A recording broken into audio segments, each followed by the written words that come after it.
Di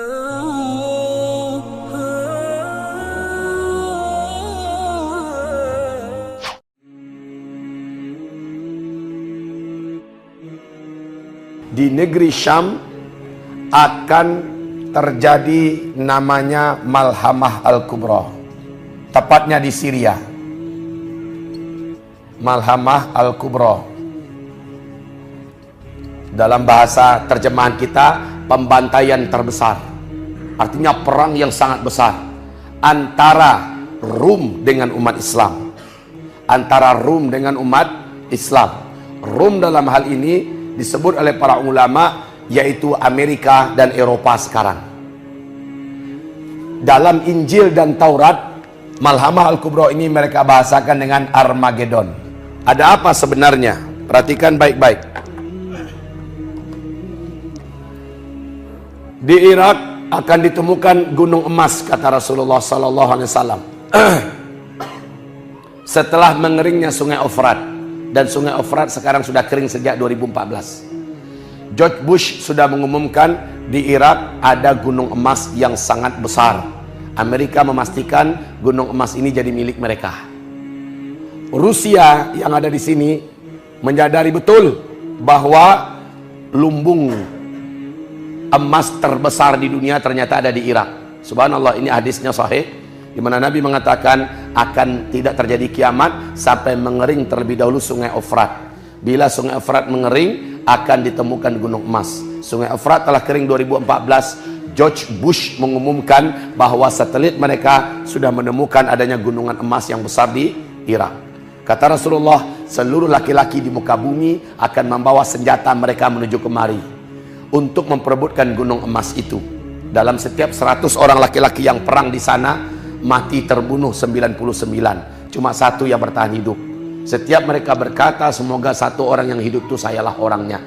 Di riwayat yang lain, Nabi tidak berharap satu pun umatnya yang ikut berperang demi memperebutkan emas di Irak. Makanya Pak, Irak ini sumber fitnah.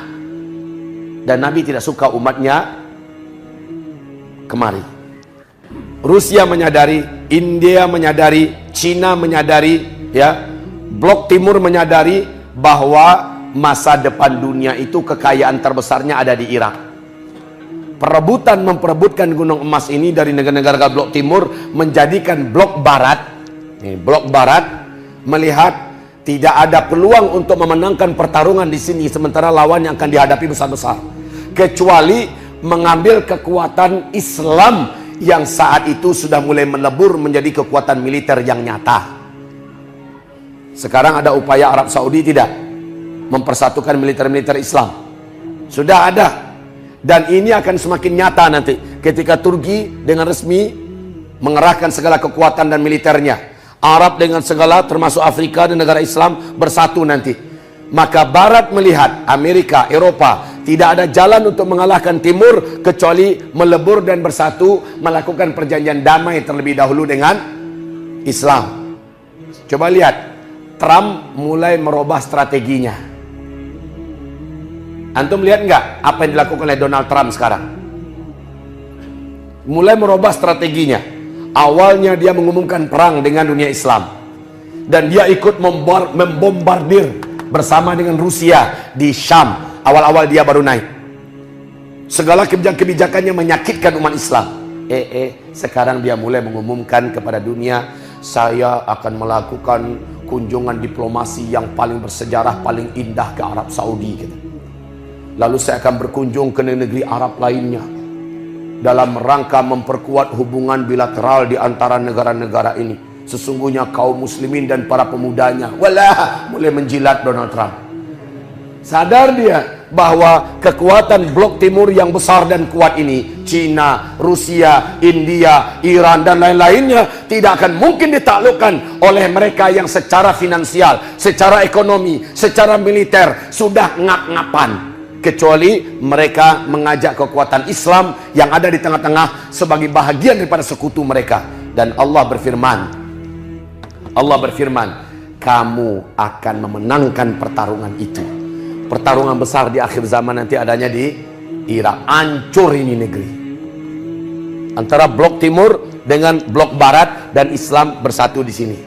Saya lihat wallahu a'lam, Donald Trump akan menjadi jembatan menuju terwujudnya itu nanti. Kaum muslimin yang kami muliakan, tapi setelah itu blok Rum atau Romawi, Amerika Eropa akan mengibarkan bendera salib di Syria, lalu berkata, Yahya salib, Yahya salib, perang besar kemarin pemenangnya adalah salib, kata mereka. Sementara umat Islam sebagai pejuang tangguh yang luar biasa menggentarkan blok timur tidak dianggap oleh Rum ini. Mereka salah lagi dalam strategi dan langkah. Kibaran bendera salib ini menimbulkan kemarahan kepada umat Islam yang ada, dan kaum muslimin menjadikan terjadilah perang Malhamah Al-Kubra di Syam, di Syria, di Ghutah. Disitulah terjadi peperangan selama 4 hari, kata Rasul. Blok Rum mengutus 80 bendera, artinya 80 negara nanti. Setiap negara mengirim 12.000 pasukan terbaiknya dengan kuda-kuda mereka. Kuda-kuda. Dengan pedang-pedang terbaiknya. Berarti saat itu nanti peperangan sudah peperangan manual. Ini yang dikatakan oleh Albert Einstein, perang dunia ketiga kalian sudah perang dengan senjata manual. Ini yang disebutkan oleh Steve Jobs, dan ini yang disampaikan Rasulullah 1400 tahun lebih yang lalu. Saat itu nanti kalian sudah perang seperti zaman sekarang, dengan pedang, dengan panah, dengan kuda, dengan tombak.